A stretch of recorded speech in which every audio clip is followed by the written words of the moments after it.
오늘도 주님의 말씀을 통해 하나님 나라를 누리는 복이 있기를 주님의 이름으로 축원합니다. 히스기야를 이어서 이제 므낫세가 왕이 되죠. 하지만 히스기야는 가장 선한 남유다의 왕이었던 반면에 므낫세는 손꼽는 악한 우상 숭배자였던 것을 보게 되죠. 참 이런 것을 보면 아이러니해요. 어떻게 이렇게 선한 왕 밑에 또 이런 악한 왕이 나왔을까 싶은 마음이 들죠. 그래서 선한 왕이 났다는 것 자체가 은혜예요. 그렇기 때문에 우리에게 참된 왕이신 예수 그리스도가 오셨다는 것 너무나 큰 은혜다라는 것을 잊지 말아야 하는 것이죠. 다만 우리가 알 수 있는 것은 몇 가지 또한 우리가 그 속에서도 깨닫고 그래서 주님 안에서 바른 길을 가기를 힘써야 하는 것이죠. 그래서 우리가 므낫세를 통해 알 수 있는 것이 무엇입니까? 1절에 보면 므낫세가 왕위에 오를 때의 나이가 12세라 되어 있죠. 굉장히 어린 나이에 왕이 되어졌어요. 그리고 예루살렘에서 55년 동안 다스리며 되어 있죠. 그래서 55년 동안 남유다를 통치했어요. 이걸 보면 이스라엘 역대 왕들 중에 가장 오랫동안 그 나라를 통치한 자죠. 그렇게 오랫동안 통치하는 것을 보면 뭔가 하나님 보시기에 합당했을 것 같으나 그 내용면에 있어서는 그렇지 않다는 거예요. 여호와 보시기에 악을 행하여 여호와께서 이스라엘 자손 앞에서 쫓아내신 이방 사람들의 가증한 일을 본받아 이렇게 되어 있죠. 이스라엘 자손 앞에서 쫓아내신 이방 사람들이 누구예요?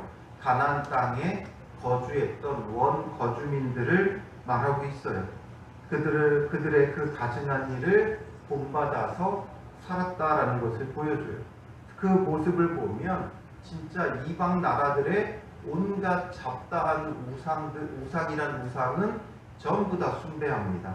3절에 그의 아버지 히스기야가 헐어버린 산당을 다시 세웠고 그리고 바알들을 위하여 제단을 쌓고 아세라 목상을 만들고 하늘의 모든 1월 성신을 경배하며 섬기고 또 4절에 보면 여호와의 전에 제단들을 쌓고 심지어 여호와의 전에다가 성전의 안에다가 우상의 제단들까지 만들었다는 거예요.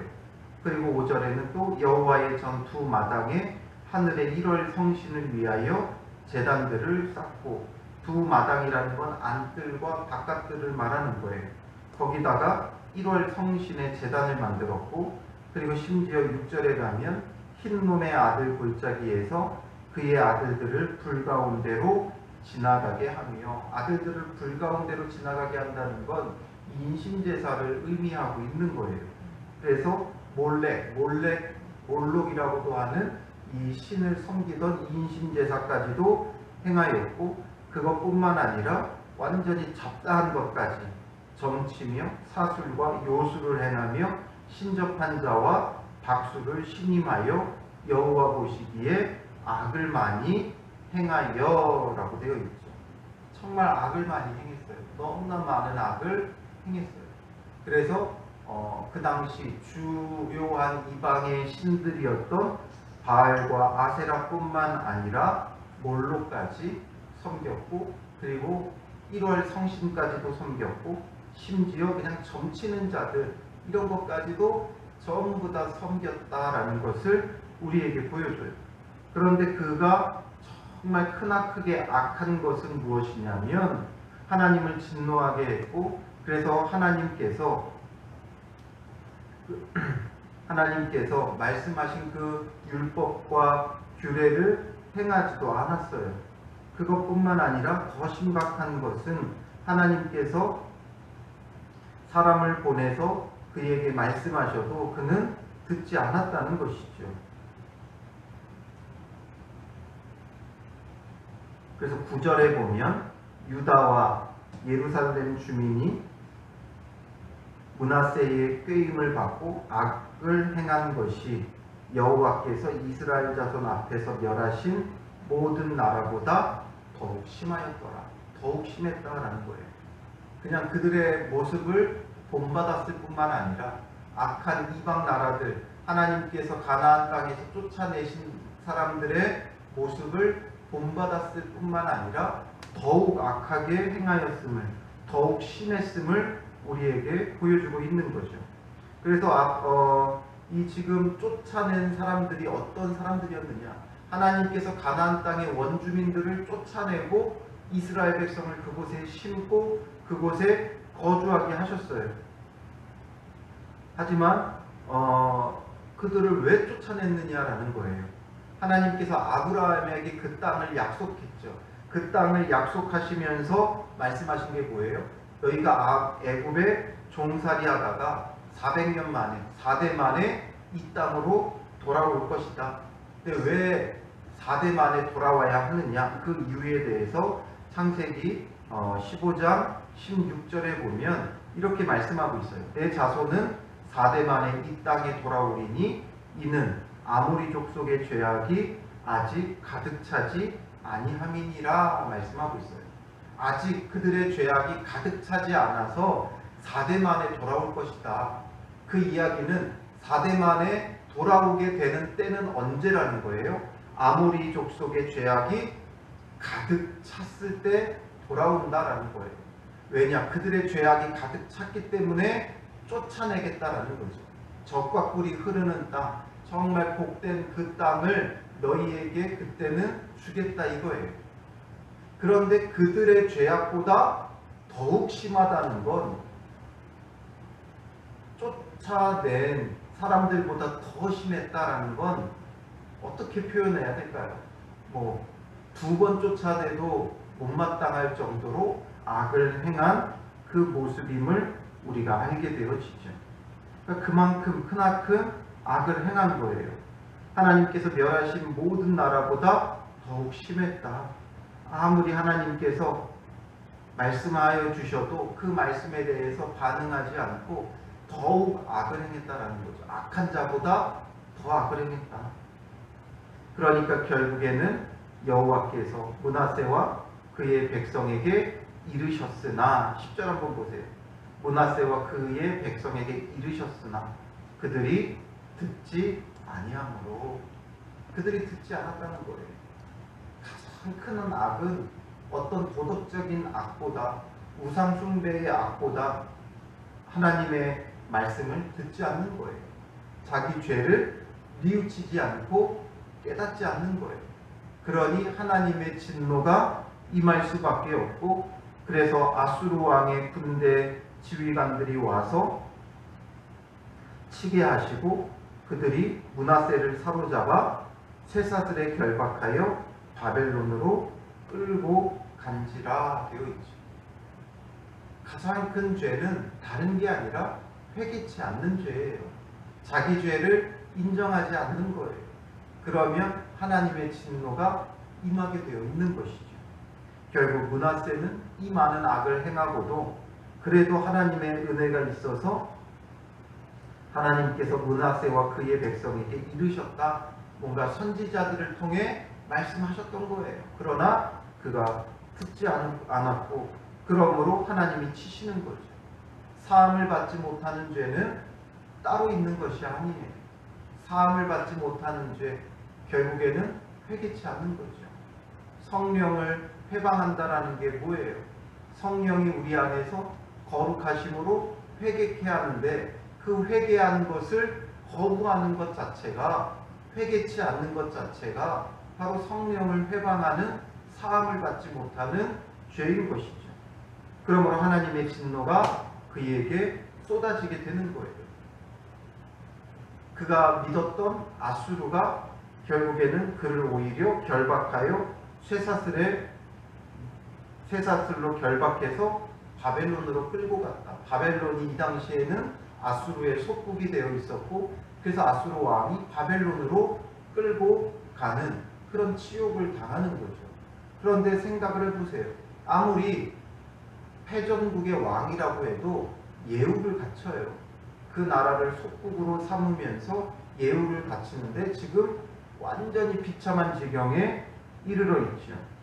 이렇게 된 이유가 무엇이겠습니까? 왜 이렇게 아수르에 의해서 크나큰 수치와 이 비방과 모욕을 당합니다. 왜냐하면 이 므낫세는 철저히 아수르를 신봉하는 자였어요. 그래서 친아수르 정책을 피는 사람이었어요. 그랬던 자가 한 명 있었죠. 누구예요? 므낫세의 할아버지였던 요아스예요. 그러니까 이 히스기야를 중심으로 히스기야의 아버지 그리고 히스기야의 아들 바로 이 요아스와 므낫세가 철저히 친아수르 정책을 펼치며 살았던 자들이에요. 그러니까 아수르에 있는 모든 온갖 잡다한 우상들을 그대로 받아들이면서 이 둘은 철저히 우상 숭배자가 되어지죠. 그러나 아수르를 믿고 의지한 그 결과가 무엇입니까? 이런 수치와 모욕을 당하는 거예요. 요아스에 대해서 살펴보면 아하스에 대해서 생각해 보면 그가 아수르를 의지했지만 그래서 모든 보물을 내어주었지만 그 결과가 무엇이었어요?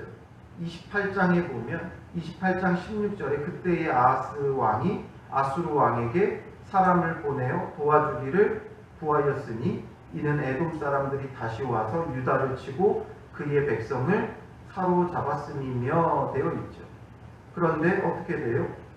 결과적으로 보면 28장 20절에 가보면 아수르 왕 디글랏 빌레셀이 그에게 이르렀으나 돕지 아니하고 도리어 그를 공격하였더라. 도리어 공격했다.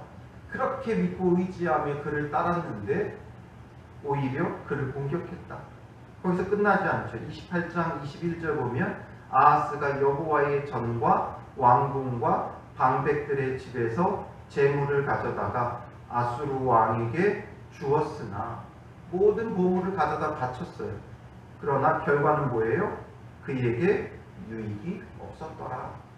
아수르를 그렇게 믿고 신봉하고 따랐지만 자기 가진 모든 것을 가져다 바쳤지만 유익이 없었다는 거예요. 아무 유익이 없었다.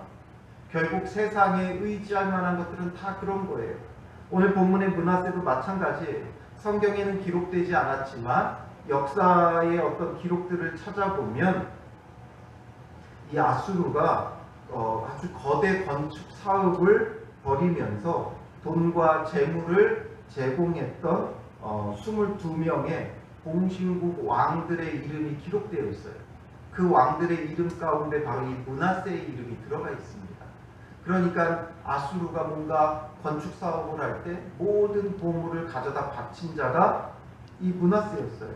그리고 또 이 아수르가 그 당시에 이제 경쟁할 만한 나라가 어디예요?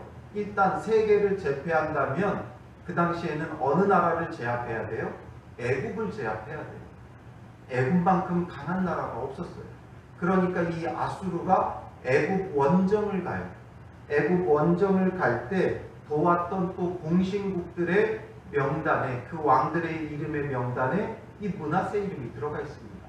그러니까 철저히 친아수르 정책을 펼치고 아수르가 도움을 요청할 때는 모든 것을 내다 바치며 아수르를 섬겼어요. 그럼에도 불구하고 결국 이 아수르에 의해 아수르가 와서 치고 그를 쇠사슬에 결박하여 바벨론으로 끌고 가는 수치와 모욕을 당하죠.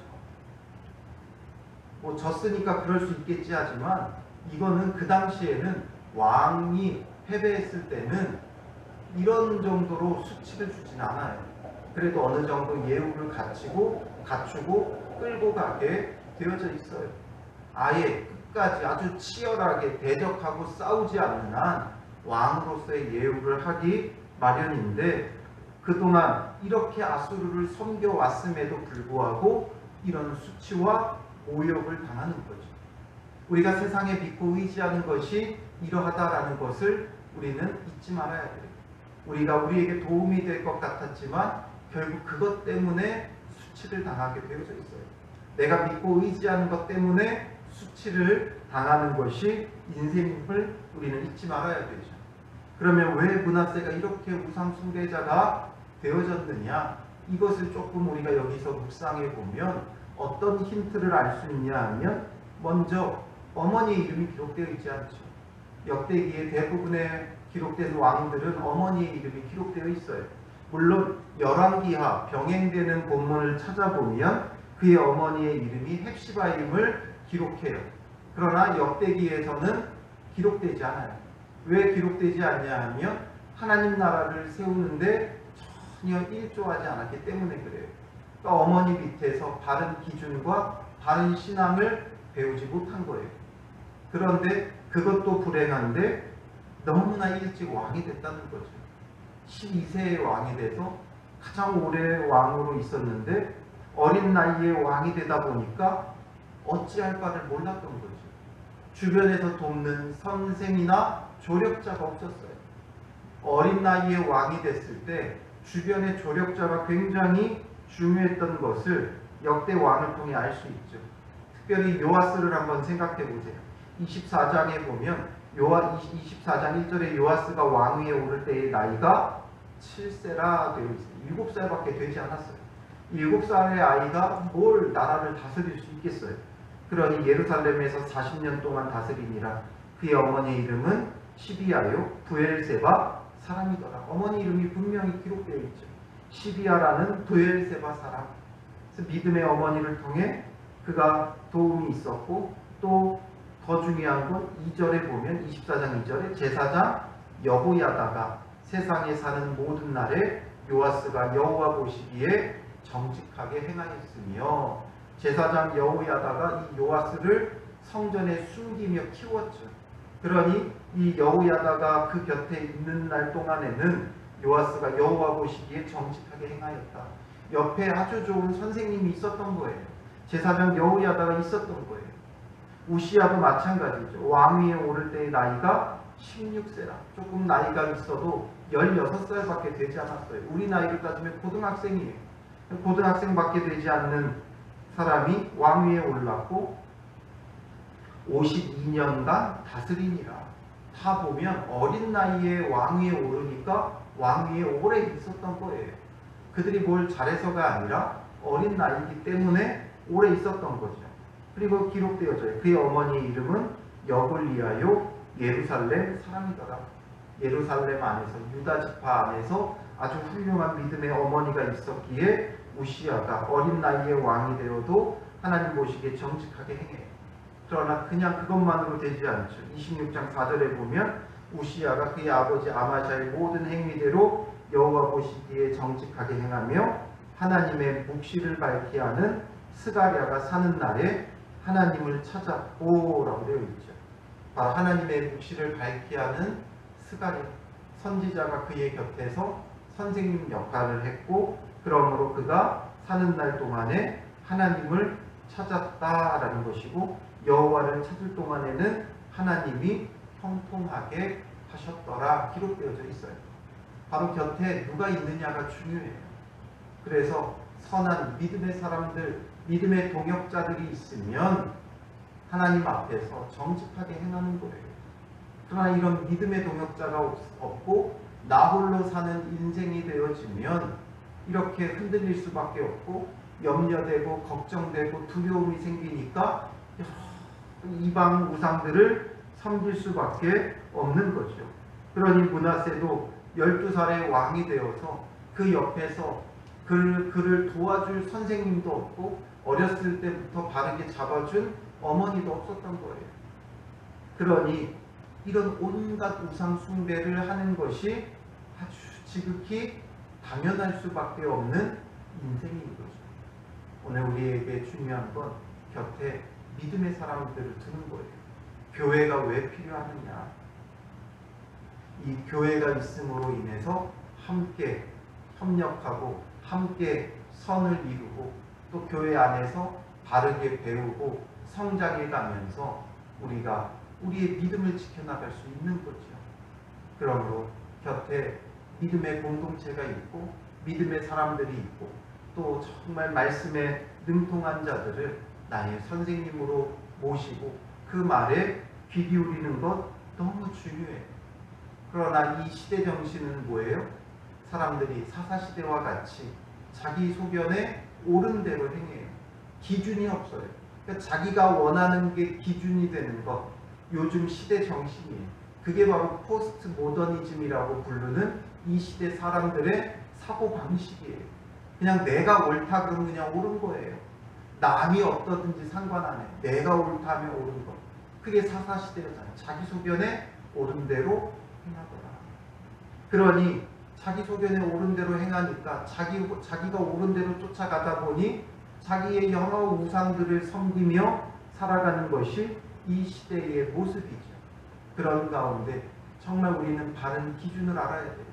예수 그리스도를 기준으로 삼아야 되고 예수 그리스도를 믿고 따르는 자가 되어야 돼요.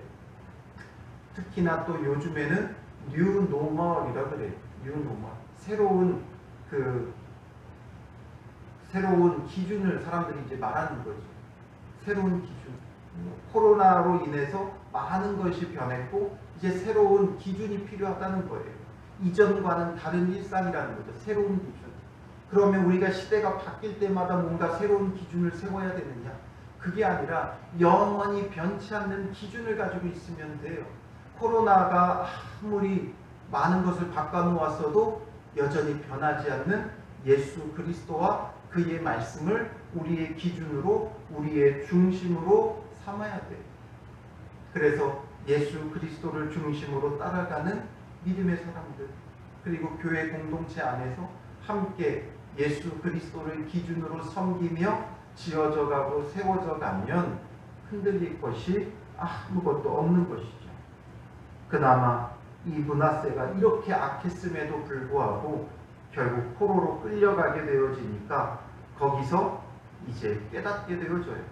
그래서 12절에 보면 그가 환난을 당하여 그의 하나님 여호와께 간구하고 그의 조상들의 하나님 앞에 크게 겸손하여 기도하였으므로 하나님이 그의 기도를 받으시며 그의 간구를 들으시사 그가 예루살렘에 돌아와서 다시 왕위에 앉게 하심에 므낫세가 그제서야 여호와께서 하나님이신 줄을 알았더라.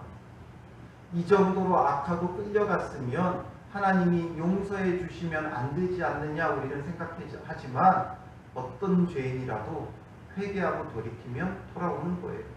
이걸 잘 보세요. 회개치 않으니까 하나님이 용서하시지 않죠. 용서받지 못하는 거예요. 그래서 하나님의 진노로 수치를 당하며 끌려갔던 것이고 회개하니까 하나님께서 용서하여 주시고 다시금 돌아와 왕위에 앉게 하시는 거예요. 정말 기가 막힌 은혜죠. 다른 나라에 이렇게 수치를 당하며 끌려갔는데 다시 돌아와 왕위에 앉게 된다는 것 정말 있을 수 없는 일임에도 불구하고 회개하니까 하나님께서 용서하시고 이렇게 세워주시는 거예요.